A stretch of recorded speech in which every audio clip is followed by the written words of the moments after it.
5 gave us Ernie Schlegel.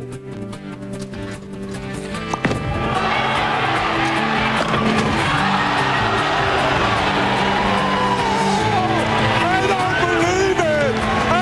1996 was Mike Alby's turn to thrill the crowds.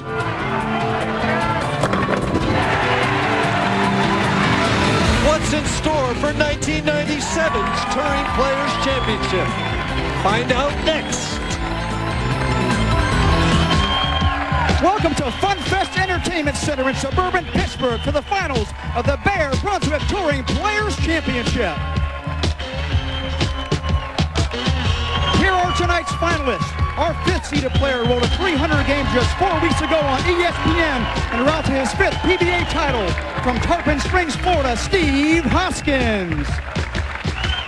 This player captured his 2nd title just 2 months ago in Tokyo, Japan, from Canandaigua, New York, Doug Kent. Our 3rd seed is making his 1st championship round appearance of the year and seeking his 3rd career title from Gilbert, Arizona, Dave Arnold. This player is trying to become just the 2nd player this year to win 3 titles. He's the 6th ranked player in the world from Atlanta, Georgia, Mr. Brian Voss. And finally, our top seed has the best winning percentage on television in PBA history. He's trying to win for the 7th time in his career from Baltimore, Maryland, Danny Wiseman. And now let's go to PBA Hall of Famers Mike Durbin and Marshall Holman.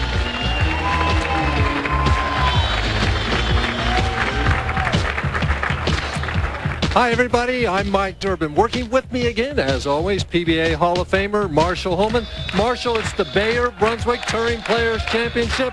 It's special to the bowlers. Tell us why. Well, the reason it's special, Mike, is it's the last tournament of the year, and it may be the finest field we have in the entire season. This is a tournament for the touring players, and I really think the people to watch our number 5 position, Steve Hoskins. He bowled 301 in Rochester about a month ago, and he was on our telecast last week out of Chesapeake. Well, his opening match opponent is Doug Kent. He's the guy I think to look out for. Let's get on with match number 1. We're using lanes 25 and 26 here at the Fun Fest Entertainment Center in Harmarville, Pennsylvania.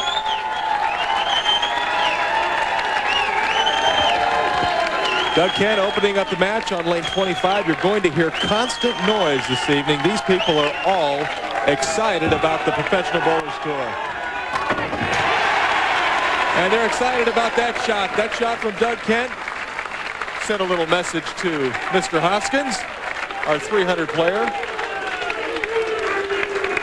Steve Hoskins, his 3rd telecast of the fall, and of course he bowled a 300 game, the 11th man to do it on television just a few weeks ago in Rochester.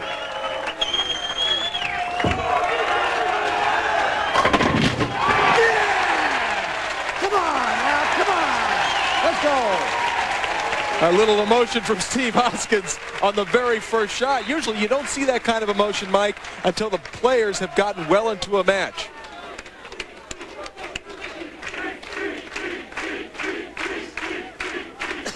As you can see, or hear, the fans are in constant clapping mode here tonight.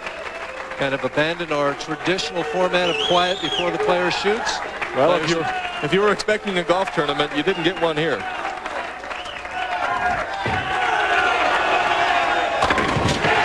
too bad. Can I hear you? Can I hear you? Yeah, you could hear him all right, Steve. Take a look at this, Mike. This was after Steve's first shot, that messenger strike. Yeah! Come on now. He's into it early, that's for sure. Doug Kent trying to answer that double. Calm, cool, and collected, Mr. Kent. Well, a little more sedate than Steve Hoskins, but he was sort of throwing his arms out as if to say, how's that, Steve? That ought to answer that one. Well, we have a packed house here at the Fun Fest Entertainment Center in Harmarville, Pennsylvania. Doug Kent evened the match up in frame number 3, lane 25.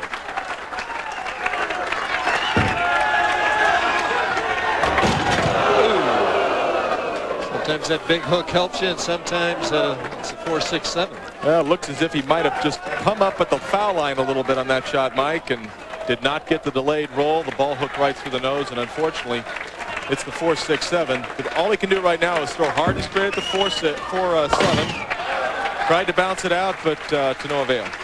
Well, you know, Brian Voss, our number 2 qualifier, made the 7-10 here twice this week. There were a number of players that bounced pins out of the back. The pins were very, very lively here.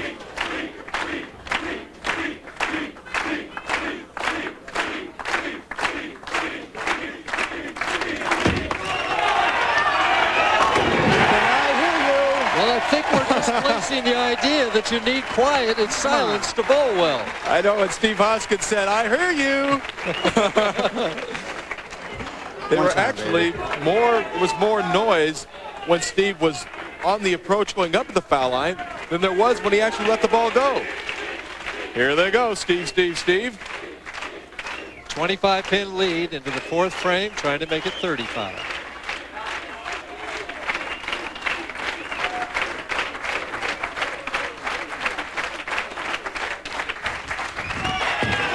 Trying for 4. He got a message, but it went wide of the target. It came right in front of the 10-pin. I believe there's a pin in the 10-pin channel. Pin in the 10-pin channel. He'll have to wait to have that cleared. Why is that? Well, if he were to throw the ball and have the ball hit the pin of the channel, it would be a dead shot. You've got to get that pin cleared. It's that close. If it was on the other side near the 7-pin, he could go ahead and shoot it. They'd clear it later. Well, they got it out of the way. All right. Uh-oh, the machine cycled. So they're going to have to set that 10-pin up. Well, oops. Yeah, oops. One moment, please. Now, if you'll remember, last week at Virginia Beach, right? Steve Hoskins, we lost the 10-pin here, so we're going to have to get that reset. And Kerry was a little late. Our merit point list, of course, led by the great Walter Ray Williams. Pete Weber, Tim Chris, Steve Jaros. And Leto, who's won twice this fall up there. Rick Steelsmith's had a very, very consistent year. You can see Voss and Kent. And live. Steve Hoskins converts the spare. He leads by 24 pins after 3.5 frames. But Mr. Kent will be back, as will we. A couple of strikes beginning here in the 4th frame. Well, Hoskins gave him an opening by not striking in the 4th. Boy, it looked like that 7-pin was down and then stood back up, but well, that's what he thought. His reaction was total disappointment.